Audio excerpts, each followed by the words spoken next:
Hi, I'm Kamaru Usman, UFC Welterweight Champion of the world, aka the Nigerian Nightmare. Keep watching REDTV, feel the heat. My name is Kamaru Usman, UFC Welterweight Champion of the world, aka Nigerian Nightmare. 26 years after my last visit, one of the most things that I hope had changed the most is the infrastructure. What I've seen so far is that there's so much growth in this country. Such a mixture. I could even consider it a melting pot now of different cultures, and it's everybody's bringing their energy, bringing their brain, and bringing their expertise into this country. And I think that's something that's going to serve the country for a better. Being described as a Nigerian Nightmare is something that just gives me a ton of, I'm motivated by that because, that's a name that signifies excellence within Nigerian athletes. I've been hearing it since I was a child. And while I was a child, I loved the name. And I said that one day, hopefully, if I'm ever put in a situation and given the ability to represent that name, that's a name that I'm gonna bear and carry on my shoulders and basically just try to do that name justice.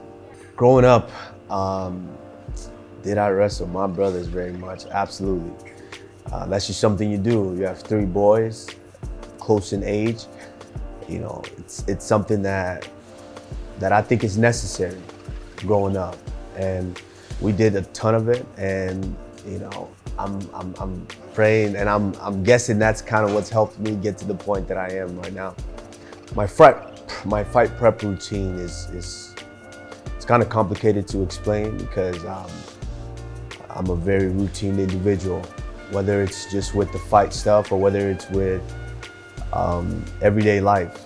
I'm a very routine individual, and with the fight, there's different layers to it. There's layers as far as dieting, because we do have weight classes. So dieting and making sure that you get down to that weight class in a healthy and safe way. And there's also making sure that you're fully prepared for those fights, because these are something that when you get in there, if you're not prepared for, it's something that could change your life. And I don't want to be on the wrong end of that. So I want to make sure that I'm always prepared each and every fight when I get in there. Outside of winning, some of my top things to do is, to be honest, winning is the best thing for me to do, because winning helps aid in everything else and all the other aspects. If you're winning, you're doing the right things, and when you're doing the right things, a lot of things come into play. And with that being said, I love winning. So if you're winning, I'm able to do any other hobbies that I can, because I can financially afford them. So winning, I would say, is at the height of that priority, and also just spending time with my daughter. I think those are my 2 favorite things right now, and everything else in life just secondary. They just come underneath those. Growing up in Nigeria is, from what I remember of it, I wouldn't say it was bad, because when you're in the particular predicament, it's you're only able to comprehend what you're dealing with. And so for me, at that time, I wouldn't say it was bad, but now looking back, it was a struggle. It was a struggle for my mother to be a school teacher, trying to raise 3 boys, also owning a shop. We also owning a little farm, a land where we farm. So all these are tough things to be able to deal with now, if I was to go back in time. So, but at the time, we were happy. You're happy. You find happiness in what you're doing, and in your surroundings and in your environment. So at the time, I was just being a boy. But now looking back, it was kind of tough. Yeah, part of the reason of coming home here is because we do have a plan. We have after just viewing and watching what has taken place in the last few years, and what has been taking place in this country for a long time, is a majority of us are the youths now. And so it's very tough to ask so much of the youth when nothing is being offered for them. If there's no program to be able to help aid them in wanting to be better in school, wanting to be better in sports, or wanting to be better in life, then we failed them. And so one of the biggest reasons of me is wanting to come back, take a look at the landscape, and see how we can work together with the parties that may be to create certain programs that can start to affect these youths and change their lives for the better. Some of the Nigerian foods that I can make effortlessly, of course, is yam and egg stew. That's a breakfast. Plantain, now paradiyam and draw soup, whether it's okra or the egusi soup is a little complicated for me. So if it's not already pre-made, then that was a little tough for me. But definitely paradiyam and draw soup, yes, sure.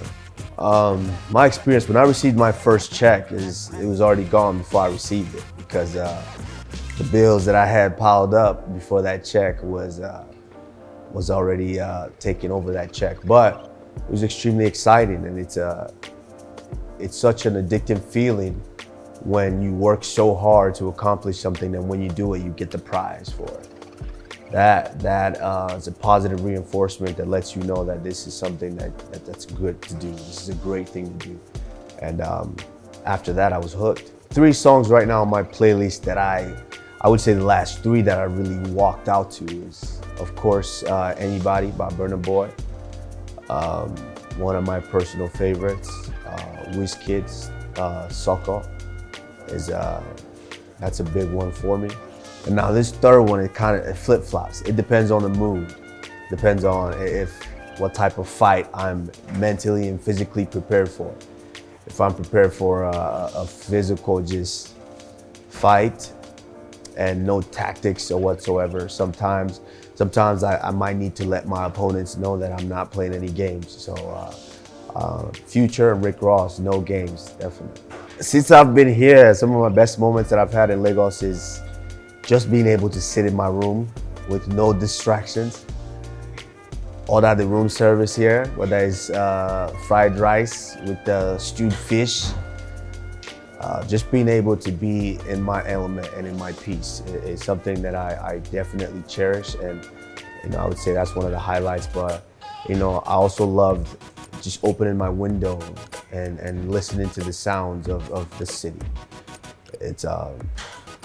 It might sound kind of cheesy, but it's one of those things that reminds you of humanity when you just listen to the birds, the air, and the streets and the cars.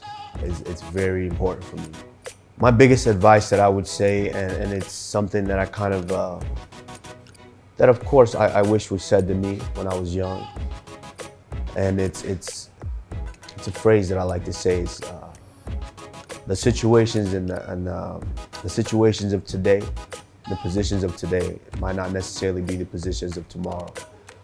I know a lot of people feel trapped. A lot of people feel that there's no end in sight, there's no future. But there's really no future when you lay down and die. There's no future. But as long as you continue to work and you continue to find a way, and that's something that we as Africans do very well, is that we're resilient. We fight for everything that we own.